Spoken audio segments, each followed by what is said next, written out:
Fernando, vou te fazer uma pergunta que pesquisadores normalmente enfrentam quando eu vi esse processo aí da avaliação do paper.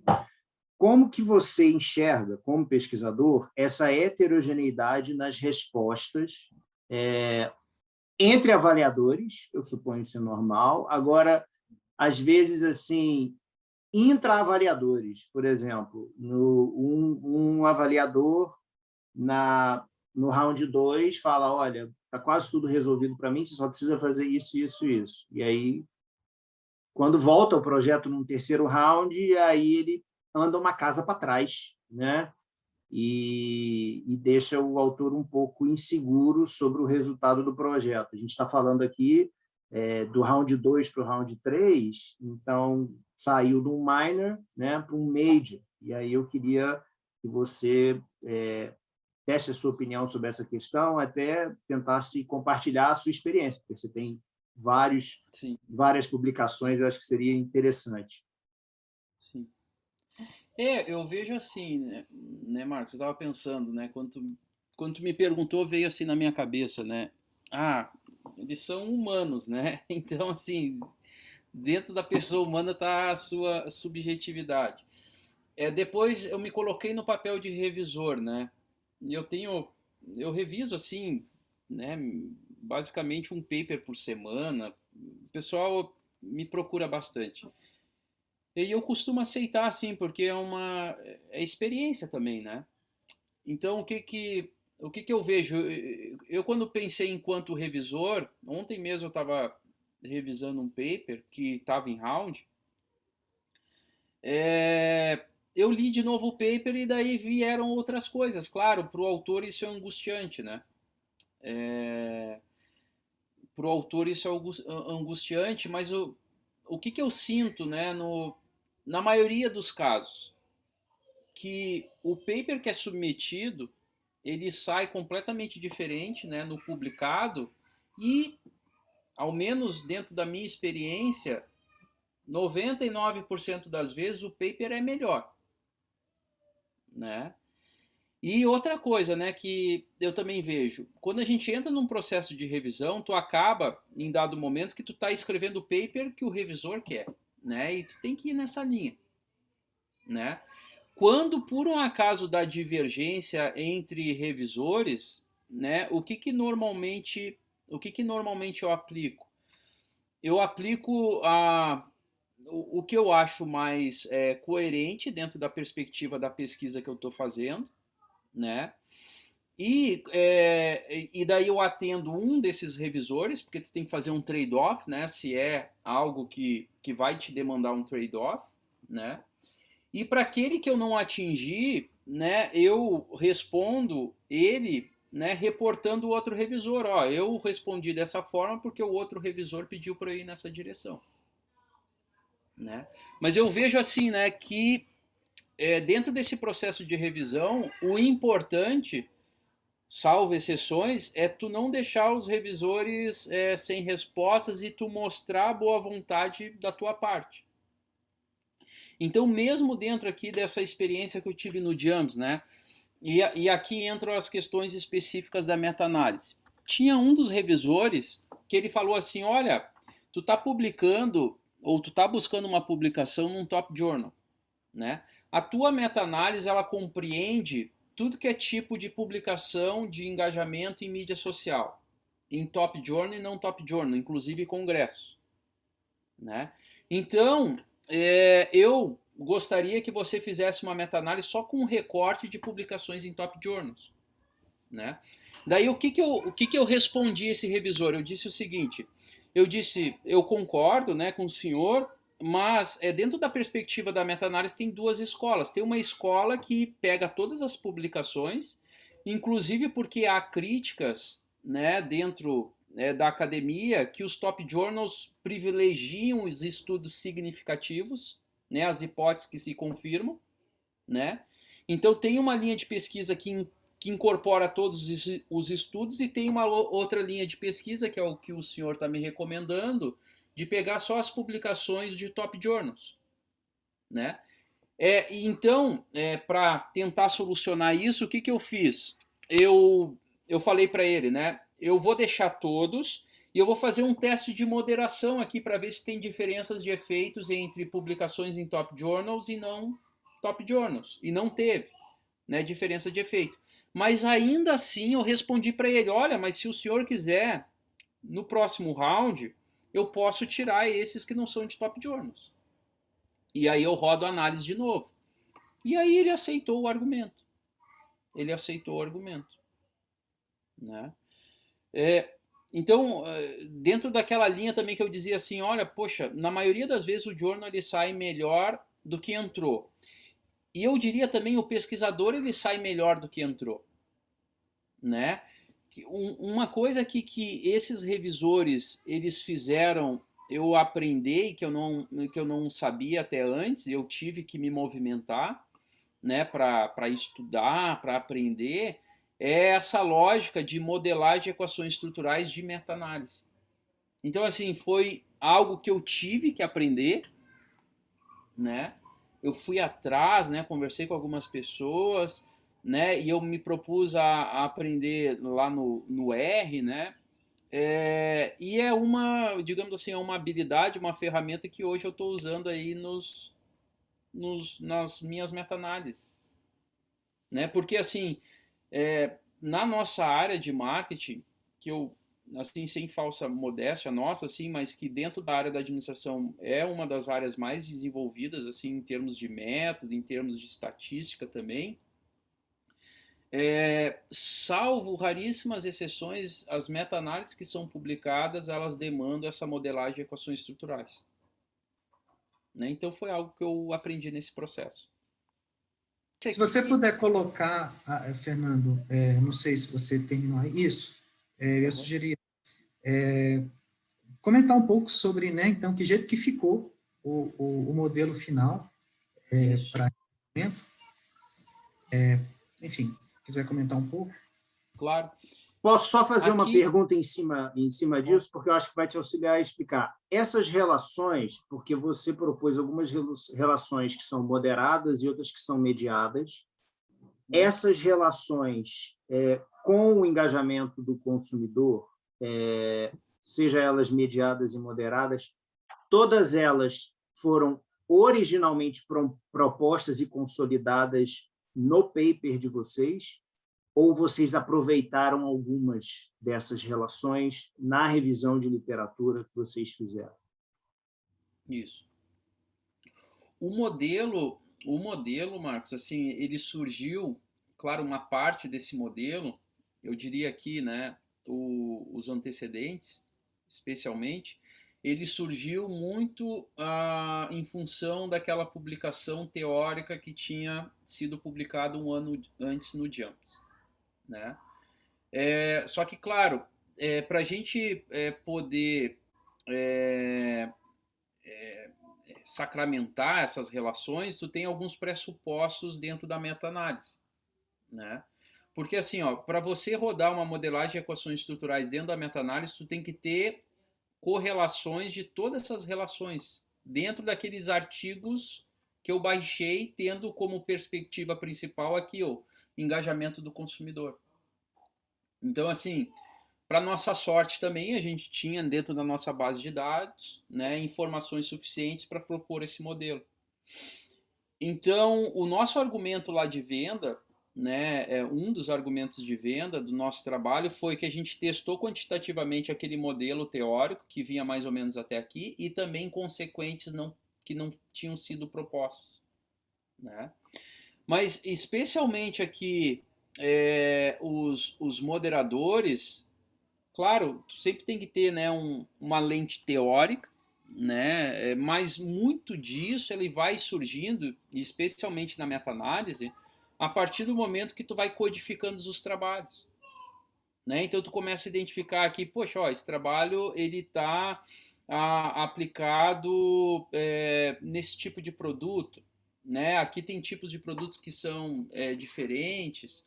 Aqui é uma perspectiva mais de B2B, aqui é B2C, né? Então, o diferencial também da meta-análise, eu acho que o principal é esse teste de moderadores, né? Por quê? Porque nos estudos primários tu testas moderadores, mas num escopo muito pequeno, né? Então, assim, na meta-análise, como tu tem lá, né, codificado assim uma série de estudos que foi aplicado nos mais diferentes contextos, nos mais diferentes países, tu consegue, né, codificar várias informações interessantes para depois testar esses efeitos moderadores, né? Então foi a partir disso, e aqui é uma codificação e por vezes, né, ela tem um grau de subjetividade, né? Mas é uma codificação que tu faz para depois testar. E essa codificação, por exemplo, nível de envolvimento de produto, isso foi um elemento que a gente codificou para ver se tinha diferença nos efeitos. Por vezes isso é subjetivo, né? Então o que tu tem que fazer, né? Tu tem que ter critérios muito claros de como foi essa codificação para tornar ela menos subjetiva, consequentemente mais pragmática. Vocês usaram 3 coders independentes, não foi? Isso, isso, isso. Isso é importante. E daí o que tu faz? Claro, antes tu faz uma reunião, né, para a gente tentar assim chegar num consenso, o que é alto envolvimento, o que é baixo, né? O que é um produto com mais e com menos. E a gente discutiu antes, daí a gente codificou de forma separada, depois a gente juntou tudo para ver qual era o nível de concordância dessas codificações que tinham sido feitas, né? E quando tu não chega numa concordância, tu traz uma quarta pessoa, né? Tu faz uma reunião para chegar, tá? Vamos definir isso como, né? Isso é essencial, né, para meta-análises que vão ser publicadas em Top Journal. É tu mostrar assim qual foi o rigor, né? Eu acho que a parte decisiva da meta-análise ela está vinculada ao rigor da codificação, porque é o momento que tem, né, presente essa subjetividade, né, que pode estar presente com mais força essa subjetividade. Então aqui a gente pegou, claro, com base também numa lente teórica, elementos contextuais que poderiam ser interessantes, né, potencializar aqui algumas relações. E é muito comum também na meta-análise tu trazer como moderadores elementos metodológicos. Por quê?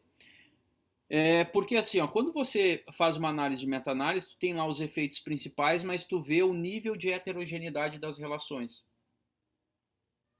E na nossa área, diferentemente lá da área da saúde, no geral, os nossos estudos primários eles têm uma alta heterogeneidade. Por quê? Porque as influências dos países contextuais, culturais, elas acabam diferindo, né, ali os efeitos, né, que são testados, os mesmos efeitos que são testados nos mesmos países. A gente tem diferentes tipos de escalas, né? A gente tem também metodologias que nem sempre são muito robustas, né? Então a gente acaba tendo efeitos muito heterogêneos. Então a gente busca, a partir dos moderadores, explicar essa heterogeneidade, né? Então, assim, na área da saúde, eles usam, eu diria que o ator principal deles é o effect size, né? O tamanho do efeito, mas o ator coadjuvante deles é o nível de heterogeneidade dos estudos. Eles dão muita importância para isso. Porque no final das contas, o que isso diz? Se há uma qualidade sobre publicações daquele estudo. No nosso, como tem essa discrepância, e assim fazendo até uma autocrítica, assim, a nossa área, né? A gente não tem um rigor metodológico que a área da saúde tem. Né? Claro, consequentemente, eles são muito mais desenvolvidos, né, em termos de pesquisa, né, do que a nossa área. Claro, também eles estão mexendo ali com vidas, né? Então eles têm que ser muito consistentes em termos teóricos. Mas basicamente, né, a gente usa aqui, voltando, né, esses moderadores metodológicos para tentar explicar, olha, daqui a pouco, né, essa heterogeneidade ela se dá pelo tamanho da amostra que eles utilizaram, né, ou pela metodologia de estudo que foi aplicada, survey ou experimento, né? Mas basicamente aqui, esse modelo, então, a gente testou esses moderadores contextuais e também aqui características dos estudos. Dentro de uma perspectiva aqui das relações, se pegar esse estudo teórico lá do James, tu vai ver que ele propõe isso daqui, né? Que a confiança, né, ela vai gerar satisfação, que vai gerar o engajamento. E a mesma coisa, o comprometimento vai gerar emoções positivas, que vai gerar engajamento. Então a gente propôs testar isso de uma forma quantitativa e também testar aqui o possível efeito mediador, né, da satisfação entre confiança, engajamento e emoções positivas entre comprometimento e engajamento, né? E a mesma coisa a gente fez a partir dos consequentes, né? Até porque dentro da linha teórica de engajamento não tinha um consenso se de fato o engajamento gerava performance ou não. E a meta-análise ela serve também como um pacificador para dizer, olha, existe ou não existe, né? Porque eu estou fazendo aqui o agrupamento de todos os estudos que foram publicados. E além disso, né, então a gente identificou que de fato há uma relação positiva aqui entre engajamento e performance. E também a gente analisou aqui os efeitos, né, mediados, né, pela intenção comportamental e boca a boca nessa relação. Que aí culminou aqui tá os testes do modelo, né? Culminou nos efeitos principais. Né? Então, aqui a gente tem destacado, né, as relações que deram significativas.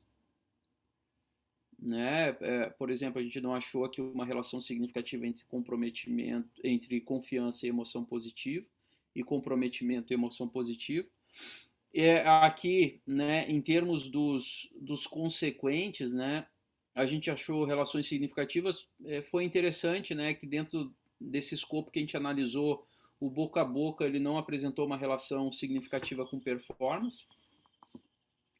E aqui a gente identificou os efeitos mediados, né? Então a gente identificou aqui a mediação da satisfação na relação entre trust e engagement, né? A gente também identificou aqui a satisfação nessa relação de comprometimento e engajamento, né? E a gente também identificou aqui um efeito mediado, né, da intenção comportamental na relação entre engagement e performance, né? Então, basicamente, né, isso daqui está mais nas relações diretas e imediatas, mas basicamente isso surgiu muito, né? Eu diria, essas relações aqui, elas surgiram, né, muito a partir do estudo, a revisão lá teórica que foi publicada anteriormente no JAMS. E daí a gente incorporou consequentes e também moderadores.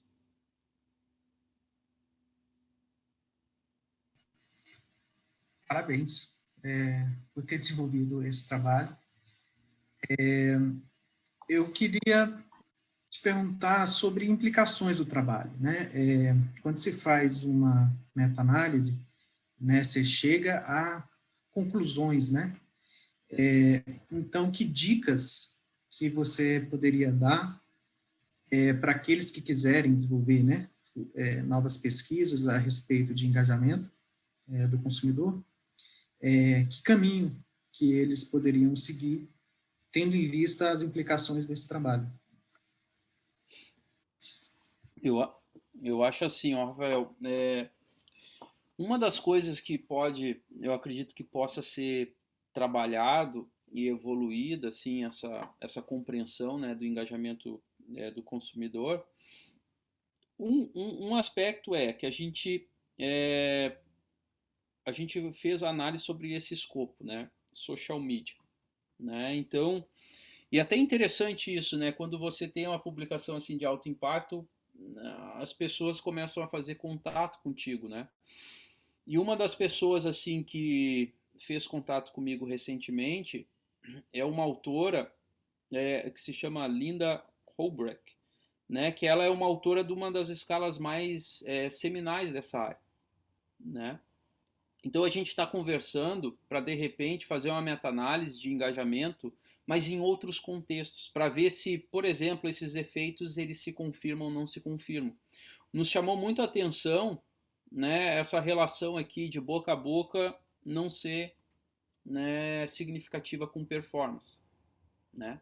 Então, o que a gente está propondo lá, que a gente está conversando, é talvez fazer uma pesquisa de engajamento do consumidor especificamente sob a perspectiva de marca, né? Então, assim, você fazer alguns recortes para outros contextos que sejam relevantes, né?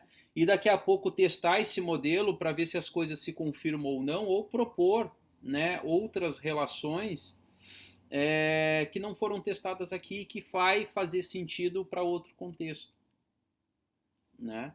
Mas, assim, pensando numa perspectiva gerencial, né? Claro, todo mundo busca isso, né? Um engajamento, né? Mas a gente vê que de fato, né? Tem elementos que estão por trás deles que é importante estar saciado, né? Satisfação, confiança, comprometimento. É só isso que vai fazer de fato a pessoa se engajar, né? E que no final das contas é o que o trabalho apresenta, né?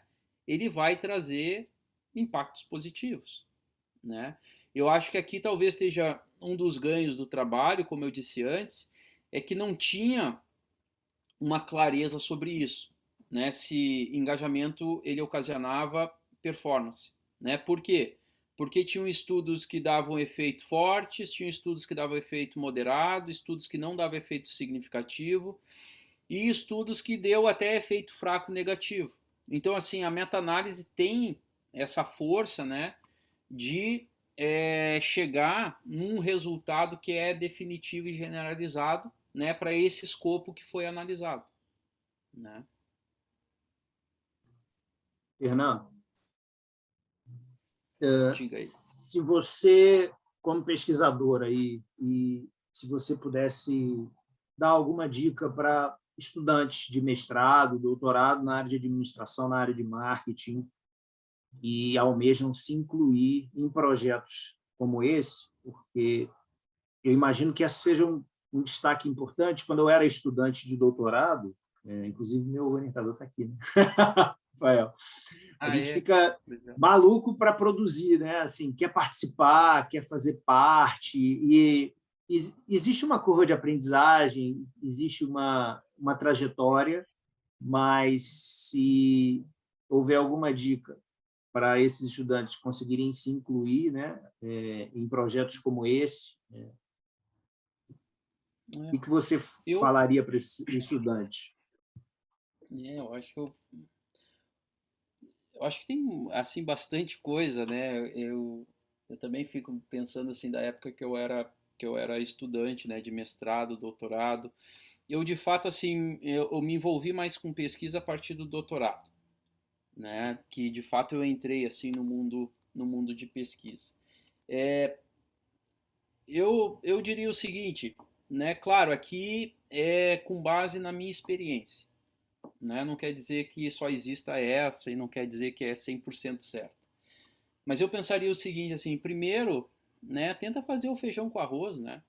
Comece em coisas pequenas, né? Então, se olhar lá a minha trajetória no Lattes, vocês vão ver que meu início de trajetória era fazer bastante publicações, mas publicações que não eram journals com grandes impactos como é o Jumps, né?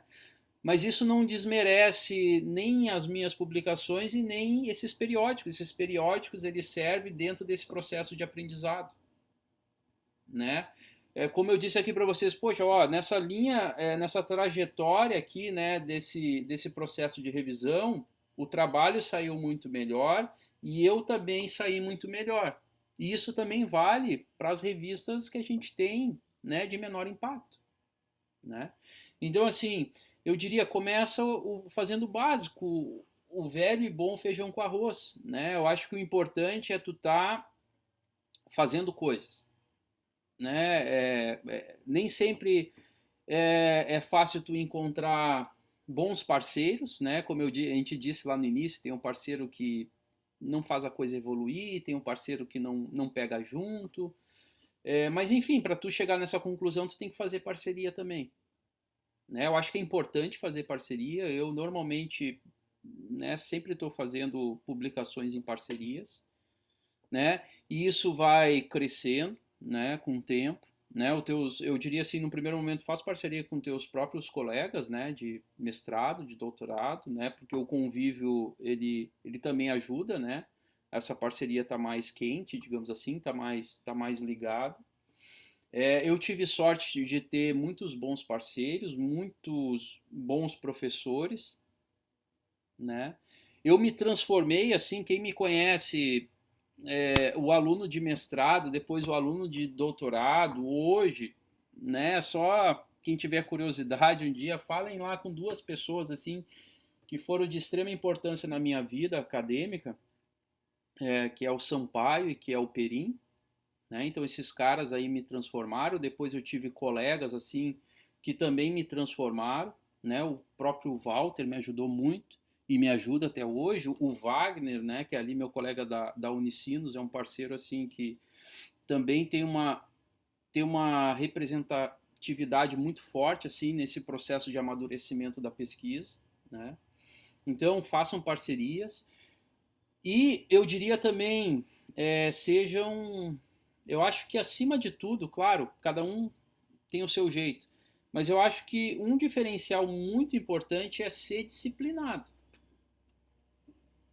né? Isso vale, eu acho que tudo na vida, né? Mas na pesquisa também, né? Eu sempre brinco assim com uma história, né? Para aqueles que gostam de futebol vão entender melhor. Que é o seguinte, né? Se fosse um time de futebol, eu seria o carregador de piano, eu seria lá o Dunga, né? Eu não seria o Ronaldinho. E ao longo dessa minha trajetória acadêmica, eu encontrei vários Ronaldinhos, mas os caras, alguns deram muito certo e outros nem tanto, porque não tinham a disciplina, ou o Romário, que não gostava de treinar, né?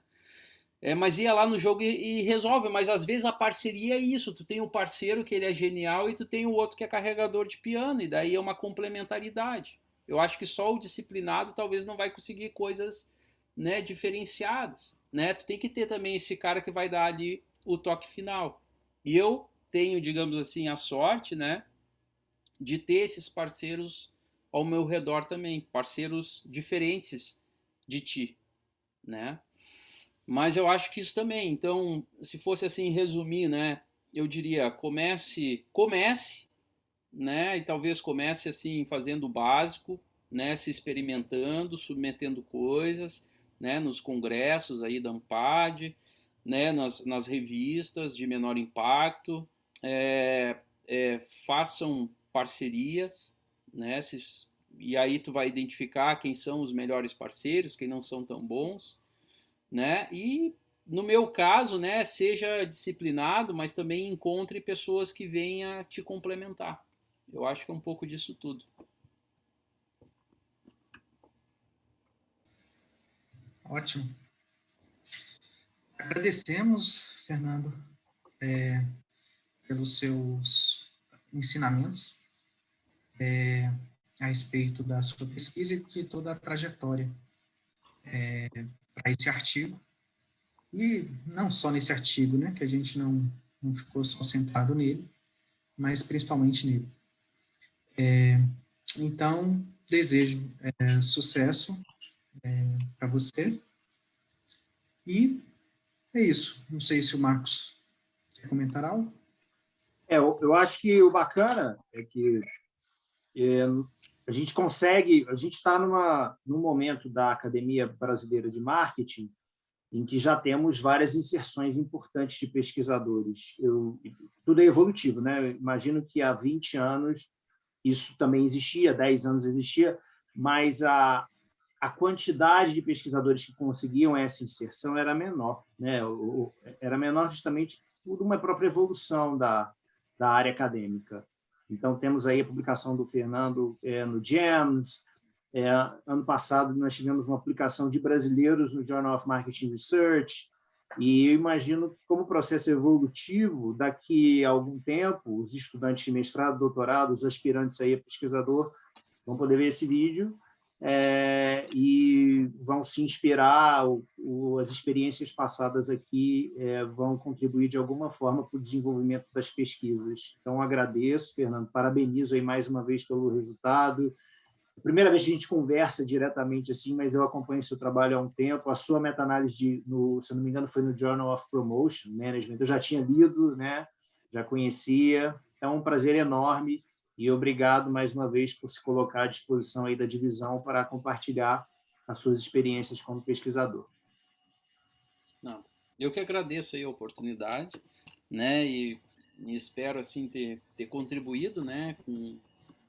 Com toda essa proposta aí nova de vocês. E com certeza, né, a gente vê assim a nossa área, né, se desenvolvendo cada vez mais, né, com pessoas aqui do Brasil, né, fazendo pesquisas de ponta, como também, né, pesquisadores, digamos assim, brasileiros que estão desbravando assim o mundo, né, estão na Europa, estão nos Estados Unidos, né, então cada vez mais o Brasil tendo essa assim, representatividade, né, dentro desse contexto de marketing. Perfeito. Então, muito obrigado aí, pessoal. Até o próximo episódio. Valeu!